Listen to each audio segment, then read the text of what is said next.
panel is it's a comparative panel, a comparative legal and medical panel, where we're going to talk about issues that arise in the United States, in Canada, and Mexico. And the format is going to be, I'm going to read a series of questions, and then I'm going to have, you okay? I'm going to have particular panelists respond to those questions. So first I want to start off, we're going to start off with a legal discussion.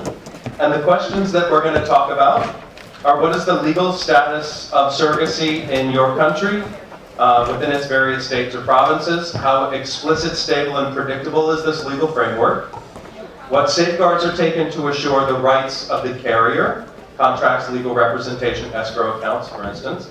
How are parental rights established for United States same-sex couples and singles, both biological and non-biological? Is it established as laws, court precedents, or other regulations? And in particular, what issues are there for establishing U.S. citizenship for children born to Canadian and Mexican surrogates? And finally, how long do the IPs need to stay at the place of birth before they return home? And we're going to start off with a representative from the United States, Diane Hinson. So the thing to know about the United States is there is no federal surrogacy law. It's state by state. And typically, the law of the state where the baby is born is going to apply. And so you need to know what that law is. A quick way to do that is to go to surrogacymap.com. It's something that we've put together. There's actually one specifically, but you click through, you get the good news we have green light states, yellow light states, and red light states. The good news is that there are now more green light states than ever before. And that means that surrogacy is doable there. You can have your parentage rights protected, be declared the parent, birth certificate, and that ultimately is what's important. But it's also important to stay away from what we call the red light states. And the really most important thing is to work with a lawyer, a surrogacy lawyer, an experienced surrogacy lawyer, and not try to do it on your own.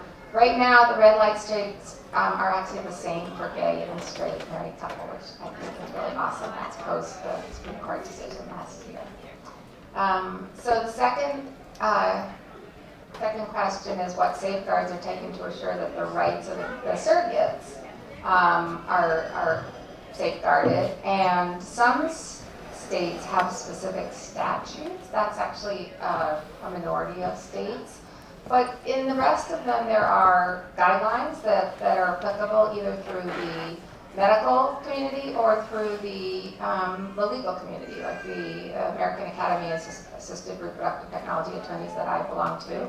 So if you work with the right clinic, the right attorney, then you can be sure that she's protected as well. And this actually protects you, because courts have been known to throw out your surrogacy contract, for example, if your surrogate did not have independent legal representation. So by protecting her, you're protecting yourself in case anything should ever go wrong. So it's really important to do that. How are your parental rights established? Well, and that's basically a petition for parentage is filed. We really like to do it in the second trimester because babies come early.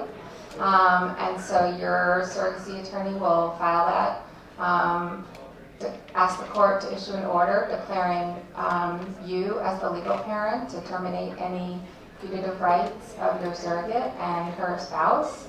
And then there'll be an order ordering vital records in that jurisdiction to issue a birth certificate immediately upon birth that names you as the parent if you're single, parent and parent if you're a couple, and immediately upon birth, which is really an awesome thing. But you have to be in the right state for that to happen. How long do you need to stay in that state? Well, if it turns out to be a state where it takes a long time to get the birth certificate, there's really no reason why you need to stay there to get that birth certificate. You can go back home, and then there's actually an online service now, and you'll be able to get the birth certificate later. You're not like our international couples where you need that to get your passport and then travel. So that's something that, again, your surrogacy agency, you should have a case manager who helps you facilitate all this all the way through. That's one of the things that you hopefully will get assistance to do. Obviously, traveling will depend on how the baby is and what means you're using, and that's something that doctors can talk about. The last issue is for establishing U.S. citizenship, but any baby that's born in this country is automatically a U.S. citizenship. We have some presidential candidates, Donald Trump, who are talking about changing that, but right now, and hopefully for all ever to come, right now, any baby who's born in this country is automatically a U.S. citizen. So that's something that really is a non-issue. So I think I've covered that. And as I said, it's really a state-by-state issue, but the important thing is to be matched, particularly if you come from New York. New York is one of our red light states right now. There is legislation that's pending, but again, it'll be where your surrogate is so that we can establish the parentage rights of both the biological and the non-biological father and have you both declared to be the legal parental rights. Your birth certificate will look like anybody else's birth certificate, except it will say parent and parent. Thank you. Now we're going to hear from Cindy Wasser, who's going to tell us, answer these questions from a Canadian perspective. Cindy? Thank you. It's a pleasure to be here. The Canadian situation is similar and different. We have federal legislation, and the one act that we have states that surrogacy and donation are perfectly legal. What we can't do is pay these women to help us, but we may reimburse them for their expenses. The legislation doesn't define what those expenses are, so when we draft contracts with the parents and their donors or the parents and their surrogates, we list many of the types of expenses that the surrogate or donor will be reimbursed. And the contracts are reviewed by judges as well as government lawyers in some provinces where you do the parentage application, and there's never been a problem with the expenses that we list. So we're able to do it quite easily. One difference is that the parentage application is only done post-birth in Canada. But likewise to here, it is dependent on each province in Canada how it's done procedurally, not whether it's legal, because it's legal everywhere. We are also an incredibly tolerant nation. We believe in the right to parent, and we believe in all human rights and equality. So you could become a parent whether you're single or in a relationship, and in some provinces, even if you don't have a genetic link, you can become a parent. And the other things we do when we apply for parentage is let the judge know through your affidavit material that your carrier had independent legal advice from a fertility lawyer, so we make sure that she and the donor get good representation. We also make sure that you are able to say in the affidavits that you only paid her expenses to comply with the law.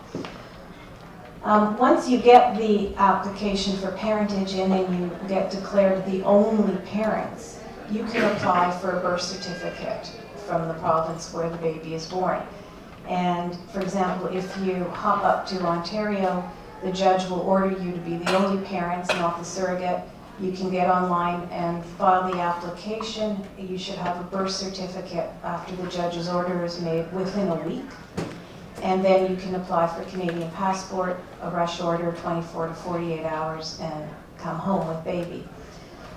Many people can't afford to spend several weeks away from home. So the nice thing about America and Canada is that we travel quite freely with each other. Your surrogate can sign a notarized letter giving you permission to travel with what is technically still her legal baby. So you can come home with baby and we can complete the parentage application in your absence with amazing technology that we have. And If you need to come back only at some point to do passport information, you can come back, do that, and then go back again. With respect to establishing your American citizenship afterwards, we've never had a problem of Americans coming home with a Canadian baby and not getting citizenship. But because I'm very cautious, I always want to speak to a foreigner's native lawyer, so I always recommend you, when speaking with me, just get an immigration lawyer, or I will connect you to somebody to make sure you know at the very beginning what you will have to do. Most people can do it on their own. They don't actually need to have a lawyer to do the immigration part here, but it's cautious to speak to someone. I think I've covered most of it. There is, in one of the provinces where foreigners come to have babies frequently in Alberta, there must be a genetic link to at least one of the parents. But in Ontario, you don't even need that. And in BC, you also do not need a genetic link. It's only in Alberta where you would need it. And I think that's it for this. Thank you. Thank you. Thank you. All right, we're going to hear for 5 minutes from Sergio Gomez to answer these questions from a Mexican perspective. Sergio? Thank you very much. I'm very happy to be here in this great event. Mexico is a bit more limited in surrogacy in terms of legal access to the product. In Mexico is only legal. Surrogacy is only legal in the state of Tabasco for heterosexual couples and single parents, regardless of their gender. There must be a biological link in order to carry out the surrogacy program in Mexico. The legislation has been on and it's been viable since 1998. Only in state in Mexico where surrogacy can be carried out legally, but it's only available for heterosexual couples. That's the state of Sinaloa. In the case of Tabasco, which is a southern region in Mexico, very hot, very humid, the legislation, like I said, has been on since 1998, and it's similar to the California model. Intended parents will travel to Tabasco to Clark County to sign the surrogate mother agreement. The surrogate mother agreement is where all the rights and obligations for both intended parents and the surrogate mother are stated. This legal contract will safeguard in legal terms. What I mean is that with your contract, you will be able to register your kid, or to register your baby after the birth. As a Mexican citizen, you can choose whoever is born within the Mexican territory can be a Mexican citizen. In the case of foreigners coming to Mexico for surrogacy purposes, they have two options. They can become Mexicans. They can hold both nationalities, whether they're Canadians or Americans or anyone, or any citizen from around the world.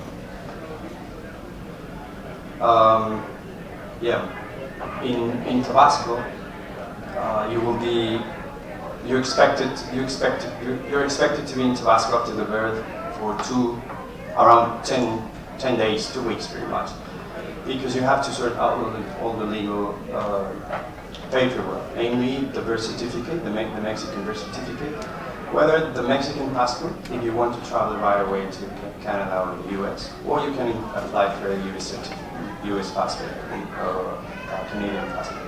It will take you around 4 to 6 weeks. However, the US Embassy will request you a DNA test to verify that there's actually a biological link between the intended parents and the baby. You have to go to your embassy and you will get a DNA kit so that you can swab your mouth and swab your baby's mouth, and you can send these samples to the US Embassy, and they will send it to an authorized laboratory in the US for it to be analyzed. The results can take around 10 days as well. So you're expected to be in Mexico around 4 to 6 weeks. However, if you manage to sort out all your paperwork in a record time, let's say 2 weeks, weeks. You will have to stay in Mexico for around 4 weeks. This may vary because the baby cannot get in the plane and newborn cannot get in the plane until he is completely discharged. And this is due because of the interview of the baby. Some on the plane they won't let you get on the plane until the baby is discharged and the baby has been the interview has matured.